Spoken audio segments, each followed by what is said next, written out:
मेरी कुछ सब्सक्राइबर हैं जिनके इस तरीके के कमेंट्स आ रहे हैं कि ड्यूरिंग कांटेक्ट ऐसा हो रहा है कि उनके जो हस्बैंड है उनका सारा द्रव्य बाहर आ जा रहा है।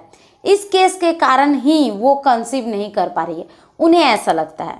बहुत सारी महिलाएं इस चीज़ को एक कॉमन मिस्टेक मानते हुए और अपनी लाइफ के अंदर कॉमन चीज़ सेलेक्ट करते हुए सब जिम्मेदार इसी चीज़ को ठहराते हुए नहीं कंसीव करने का कारण बताते हुए इन सारी चीज़ों को लेकर डाउट में जी रही हैं। तो आप सबके सारे डाउट को सिंगल इस वीडियो में मैं क्लियर करने वाली हूँ। वीडियो बहुत ही इंपॉर्टेंट है क्योंकि यूट्यूब पे पहली बार इस वीडियो के थ्रू मैं आप लोगों को सटीक जानकारी देने वाली हूँ, जिससे आपका डाउट क्लियर होगा और आपको कौन सा वो एक तरीका, एक गुप्त, एक सीक्रेट तरीका बताने वाली हूँ जिससे आप इजीली इसी महीने में कंसीव कर लेंगे। तो चलिए मैं वीडियो को स्टार्ट करती हूँ। वेलकम गाइज, मैं हूँ श्वेता और आप सबका बहुत बहुत स्वागत है प्राइम मॉम फर्टिलिटी में। अगर पहली बार आए हैं चैनल पे तो चैनल को जरूर सब्सक्राइब कर इस वीडियो को लाइक कीजिएगा। यहाँ हम सबसे पहले ये स्टार्ट करते हैं इस जानकारी से। ड्यूरिंग कॉन्टैक्ट द्रव्य बाहर आता है, इसका मतलब क्या है? सबसे बड़ी बात देखिए, हमें इस चीज़ की जानकारी पूरी तरह से होनी चाहिए अगर आप कंसीव करने का ट्राई कर रहे हैं। जो आपके ड्यूरिंग कॉन्टैक्ट आपके हस्बैंड का जो भी होता है उसमें बहुत सारे कहने का मतलब सेल होते हैं, जो कुछ जीवित भी होते हैं, कुछ जीवित नहीं भी होते हैं। अगर उसमें से एक सेल भी अगर आपके एग से फर्टिलाइज हो गया तो वो एक सेल ही आपको प्रेग्नेंट बनाने के लिए काफ़ी है।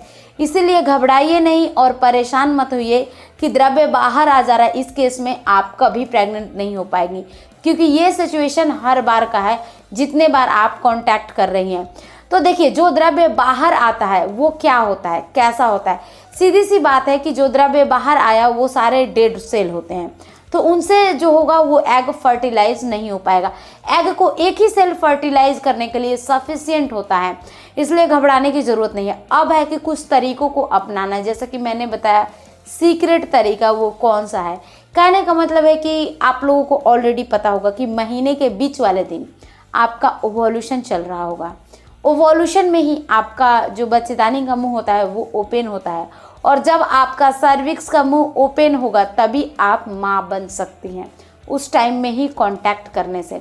तो कौन सा टाइम सबसे बेस्ट होता है? देखिए, वैसे तो आपको मिड पोर्शन, जैसे कि मैंने बताया, अगर पीरियड आपको 1 तारीख को आया तो आपको कांटेक्ट कब से स्टार्ट करना है सीरियस होकर? वो आपको करना है 11 तारीख से लेके 20 तारीख के बीच तक ऑल्टरनेट रिलेशनशिप में रह रही है।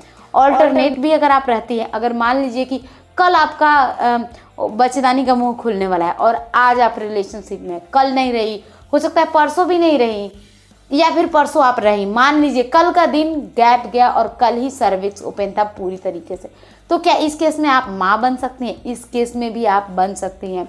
क्यों? क्योंकि आपके जो हस्बैंड का सेल होता है वो 3 से 4 दिनों तक जीवित रहता है आपके अंदर।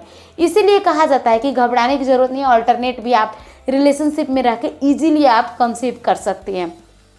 जो सीक्रेट तरीका रहा वो यही है कि आपको ऑल्टरनेट रिलेशनशिप में रहना है।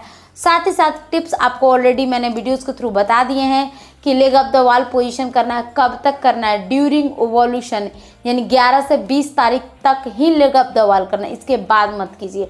क्योंकि कई बार महिलाएं क्या करती हैं, ओवोल्यूशन के बाद भी leg up the wall position करती हैं।